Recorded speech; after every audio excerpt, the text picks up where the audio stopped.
I chose this photograph by Melissa Strand called Desolation. I really like the moodiness of the photograph, and it's called Desolation, and it feels very nostalgic.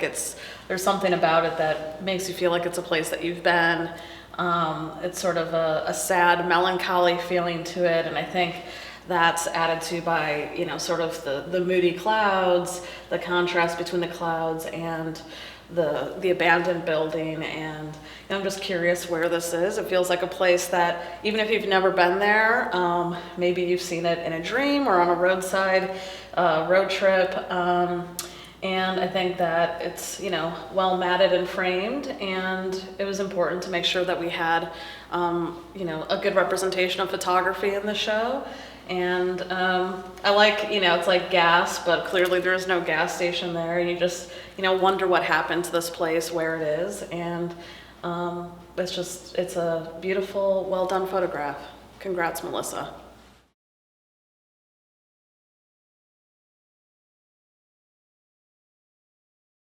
I chose this piece for a couple reasons.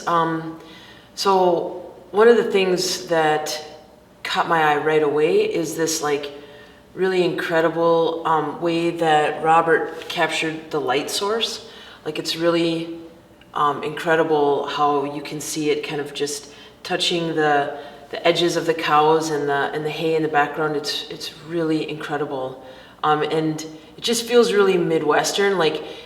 I feel like maybe it's kind of cool to see beauty in something that's kind of so everyday-ish, but I really think it's really beautiful, and the way that the background and the trees sort of feel a little bit foggy and distant is really amazing. And then the cows, just, it's, their eyes and all of that just feels really kind of beautiful in a way that you wouldn't think. So, and then for me, the clincher is the way it's presented, and the frame is really beautiful.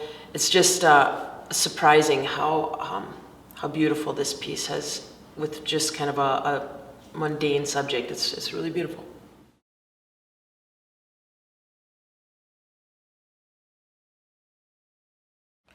I love seeing this work by Gary Carlson. Madam X Goes Bowling. I can only assume that this woman up here is Madam X, who I think is also down here with her little horns bowling. I like seeing all the different materials that were used in this piece. It's a bunch of found objects to make the sculpture. You can see sort of typewriter keys or car parts, different metal scraps. I really like the way that Gary constructed and sculpted the face. The scale was really surprising when I saw this online. I thought it was much smaller, so I was very excited to come in and see this piece here. I like it sort of like futuristic steampunk. And I want to hang out with Madam X. I want to go bowling with her. She seems like a pretty fun person to hang out with, and it was just exciting to see how artists, find materials and incorporate different materials into their work to create something new out of something old. So congrats, Gary.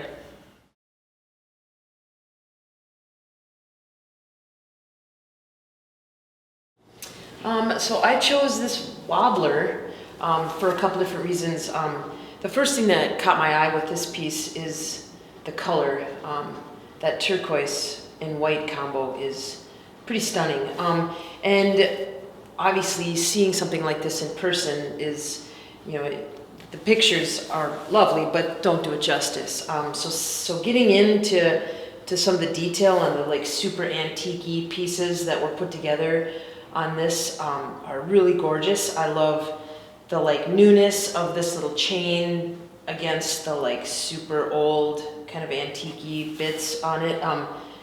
It is really whimsical and super cute, and I think it's really beautiful.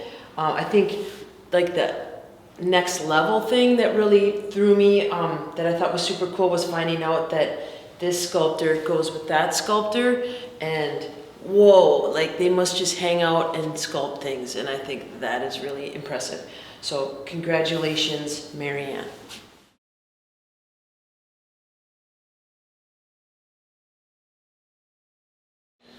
Okay, so I selected these two pieces for a couple of reasons. So I'm super intrigued by watercolors, and Jackie's piece here is really neat. I appreciate how it's cropped. It's really kind of cut in, but I feel like it leaves kind of all the emotion in there. I've sort of put my own story behind it, but it seems like Grandpa and his grandson taking a little cruise, and it just, like the detail in his face and the lines, and then also in the little kid's hair, it's just so, it feels like a photo, and it's just really gorgeous, and it feels like a moment in time. Big fan of it. I think it looks really well how it's presented as well.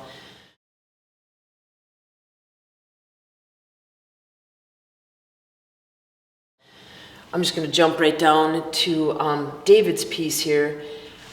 This one is so different online than it is in person, and of course the incredible detail in this is mind-blowing, but it's the size too really sucks you in and really wants to draw you all the way into it. And then I thought it was presented really well with a really big mat to sort of give your eyes a little minute to rest on the just incredible detail. I can't imagine how much time this took, but it is incredibly well done and technically absolutely incredible. So good job, David.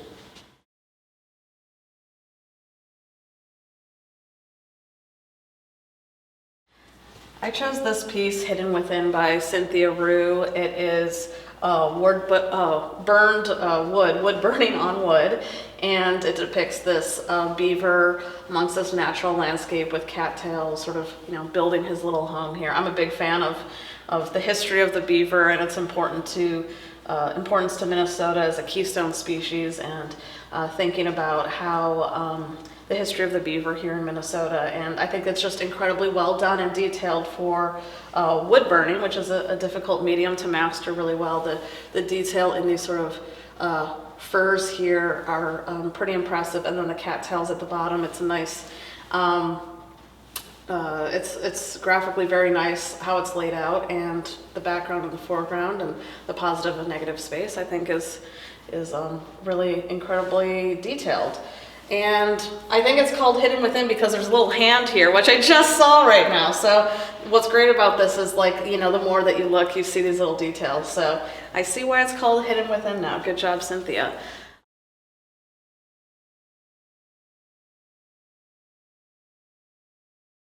And then this piece here is by Anita, and it's called Summer Bouquet, and it's pyrography and gourds, which is sort of a similar medium to the piece that we just looked at. It's burning on these gourds, and it's just incredibly impressive how realistic and detailed this piece is. I want to touch it. I won't, Anita, but I think it's just stunning how much detail is being able to put into the carving of these gourds. It's like I can't stop looking at it, and even though it's like it's three-dimensional, the color is, there's a lot going on here, and it makes you want to like walk around and spend a lot of time with it. And I think it's probably incredibly difficult to have achieved this effects with gourds.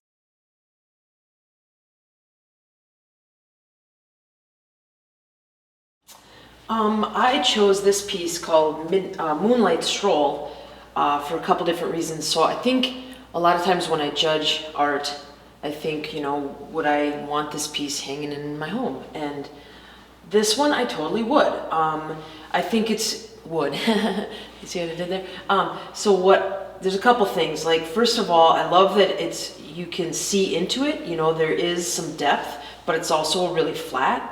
The bear is really flat, and the moon, so they feel really graphic, but then I can also sort of see in between the trees and out to the tree line, which is like just really exciting. I think it's cool too how the moonlight sort of just touches the sides of the tree, and the trees being on wood, obviously, make them look super cool. I love the simplicity of this, but it's also kind of complicated. I would totally hang this in my house, and I think it's really well done. Michelle, good job.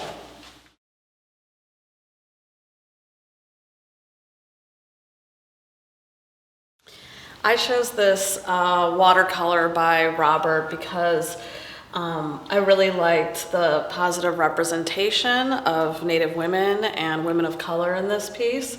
I think that's incredibly important, especially in rural Minnesota, to have diversity and representation in the artwork and in the exhibition. I really liked the way that he depicted the hair in the piece. It's a very stylized work, and how you can see these different details that show the personalities of these women.